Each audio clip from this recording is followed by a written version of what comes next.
A gain for retail sales in November of 0.8%. That is slightly higher than the expectation of a rise of 0.6%. Now, let's exclude the automobiles and gas, which are considered quite volatile, also still better than expected.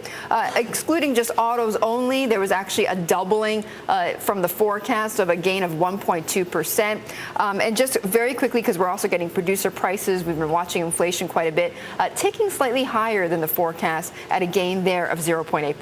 Mike McKee is standing by. Mike, let's tackle retail sales, which kind of follows along with the story that we've been hearing, which is that consumers are spending. Yeah, consumers really are spending, and we congratulate you all for doing a very good job, because we thought this might be a car story. Car sales, except for the month for cash for clunkers, were the strongest in over 2 years last month, but it's really not cars, because in this report, which it doesn't match up with the car sales numbers exactly, car sales were actually lower on the month. So the number is even better than expected, which is why we see the 1.2% jump ex autos. Also, we have to mention that last month's number was revised up quite a bit, 0.5% to 1.7%. So over the last 2 months, we have seen retail sales really take off. Economists are going to look at ex building materials, gas, and cars. Leave those three categories out. Core retail sales. What are we buying at the stores? Up 1.3%. Looks like that's about the strongest this year. So Americans are going back to the mall. We bought a lot more clothing, up 2.7%, a lot more sporting goods.